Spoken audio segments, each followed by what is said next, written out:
And it's a heartbreaking development because this does mean that law enforcement now has reason to believe that Sebastian has either been abducted or is in serious danger of injury or death. And it has been an all-hands-on-deck effort. On Monday, the Sumner County EMA director says there were over 200 searchers on the ground, plus canines, helicopters, and drones. There's been help from about 24 agencies with rescue and dive teams on standby.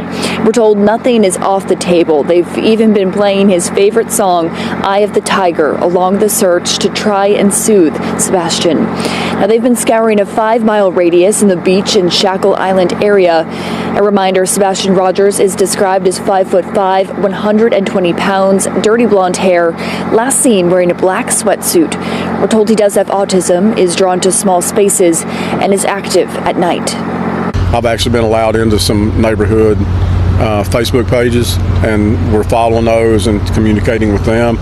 And they've got watches going on in the neighborhoods. A lot of people, review your camera footage and see if you get someone that matches Sebastian's description. And call 451-3838, and we'll come look at it. News 2 breaking news alert. And it is day 5 in that search to find a missing 15-year-old boy with autism from Sumner County. Investigators are moving their search efforts west. Thank you for joining us for News 2 F4. I'm Mark Kelly. Sebastian Rogers hasn't been seen since February 26, believed to have walked away from his home in Hendersonville. Now, in the first 2 days of their search, ground crews walked more than 2,000 miles in 48 hours. News 2's Tori Gessner joins us live to explain what she saw today. Tori? Well, Mark, earlier this morning, we saw investigators outside and around Sebastian Rogers' home. One person had a bloodhound sniffing around the property. Other people were in wetsuits with oxygen tanks, but it's unclear exactly what they were doing or why they were using that equipment since we've not received an update from law enforcement. But what we do know is Franklin Police have now joined the search efforts. A spokesperson for Franklin Police says the Sumner County Sheriff's Office asked them to lend a hand yesterday. So they brought out their dive team, which we saw in Sebastian's neighborhood. At last check, investigators say there have been no confirmed sightings of Sebastian on any surveillance cameras or doorbell video.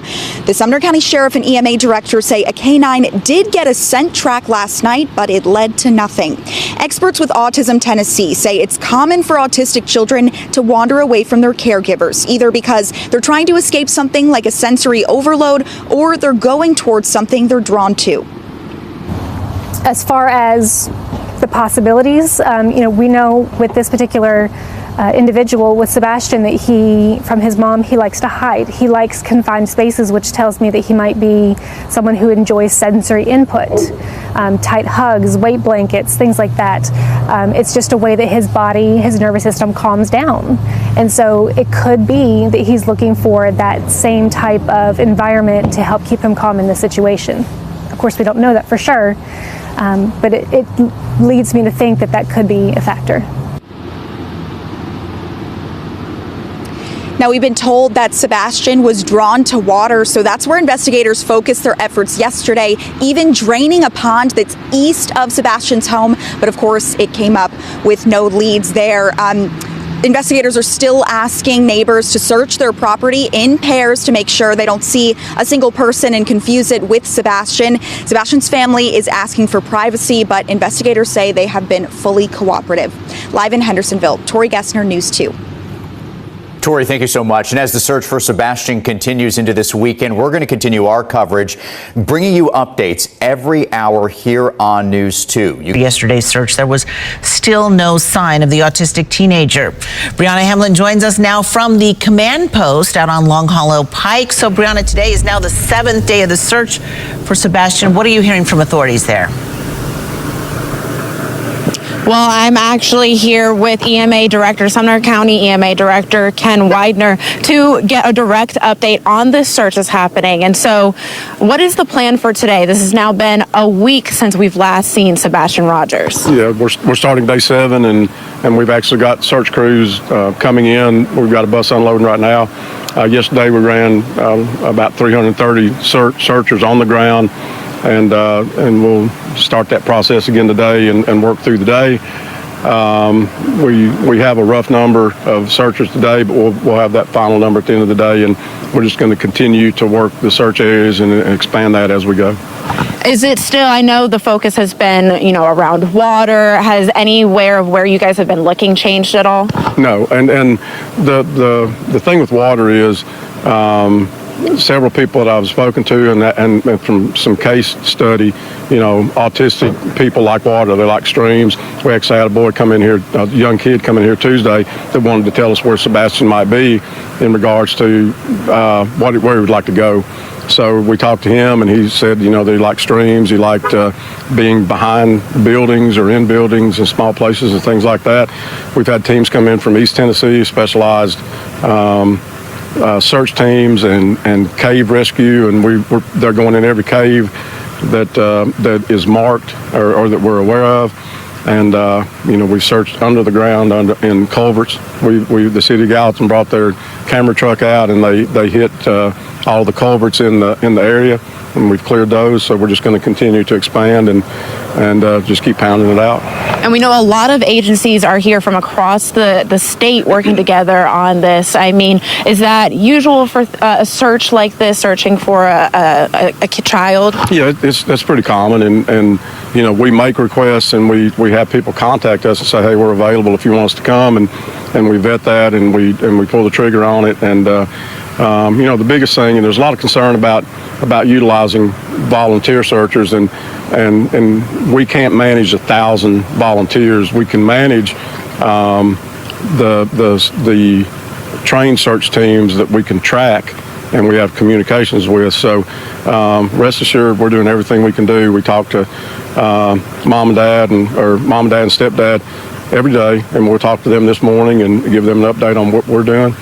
And we're just going to keep going at it. Thank you so much for the work that you all are doing. And so that's why, as well, that the Sumner County Sheriff's Office has reiterated that people should be keeping their own personalized searches around their property. The Sheriff's Office also is asking people to check their home surveillance videos, specifically between last Sunday afternoon through Monday morning. And so keep searching through your video. Again, if you have video that is of interest, you can send that directly to Sumner County Sheriff's Office, and we have where you can upload it on our website, newschannel5.com. Shift in the case of Sebastian Rogers, the missing autistic 15-year-old. It's a case we have followed closely since he disappeared. We care what happens next, just like you. And now, 1 week after Sebastian vanished from his Sumner County home, authorities are scaling back the search effort, and they are now calling it an investigation. Nick Barra shares the latest details, and we also hear for the first time publicly today from the missing teen's mother and stepfather. The original thinking was that Sebastian Rogers left home on his own, but the fact that he disappeared without a trace now has authorities looking into the very real possibility of foul play.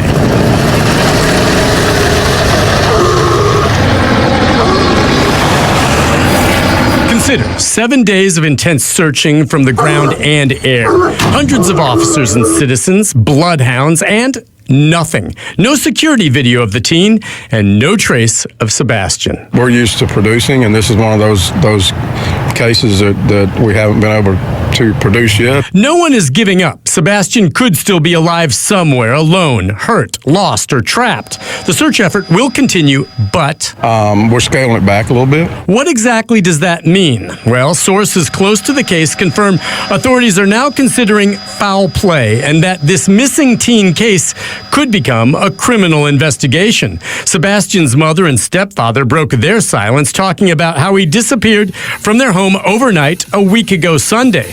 The two spoke on a YouTube podcast called Missing Tennessee with Duchess. And when I went to wake him up for school, he wasn't here.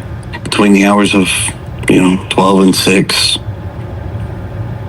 he has basically vanished. Walked out of the house, the door was locked and gone. He didn't take a phone. None of his shoes are missing. Authorities have named no suspects and say that to date, the parents have fully cooperated with the investigation. Detectives now will re-interview and vet everyone that had contact with Sebastian, looking for any inconsistencies. And they are asking the public to provide any Ring camera videos, not just from Sunday night when they believe he disappeared, but of anything suspicious of much earlier in the day. Nick Barris, News Channel 5. The sheriff says the landfill search in the Sebastian Rogers case turned up nothing. Sebastian has been missing for 11 days now. The 15-year-old has autism, and investigators say he does not have his medication with him. News 2's Adam Mincer looks at what has law enforcement learned, and after searching the highs and lows all across state lines. 15-year-old Sebastian Rogers must be somewhere. We're doing everything we can.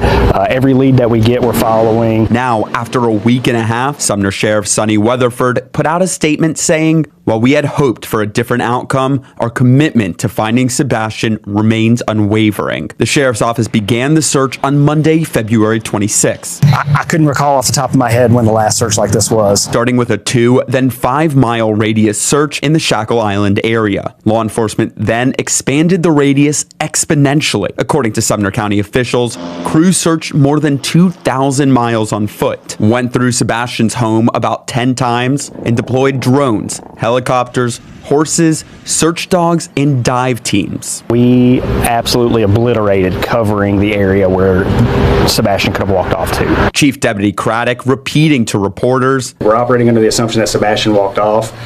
We have no evidence to disprove that.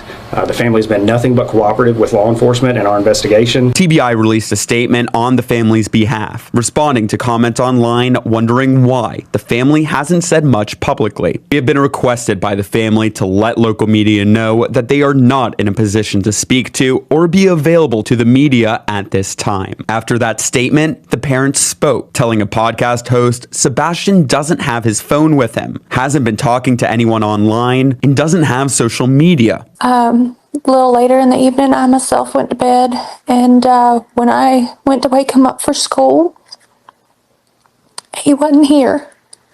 And you did tell me that Sebastian is not a runner. He's not. New information from the TBI in the search for 15-year-old Sebastian Rogers. The TBI says multiple agencies are still closely investigating what happened to the Sumner County teen. Officials say he vanished from his Hendersonville home in late February. The TBI maintains there is no indication of any criminal action in the case. But at the same time, there isn't proof of the opposite either. The agency says it has few clues and is asking people in the area to keep searching their property. The search is still on for a missing Sumner County teenager who disappeared from his home February 26. First responders have searched about 2,000 miles for 15-year-old Sebastian Rogers. The TBI is releasing some details on the case. They say right now there's no proof of any criminal element or foul play, but they haven't ruled it out either. Investigators also say video surveillance from homes and businesses have turned up empty. But they are investigating tips and leads every day, interviewing and re-interviewing people while going over evidence again.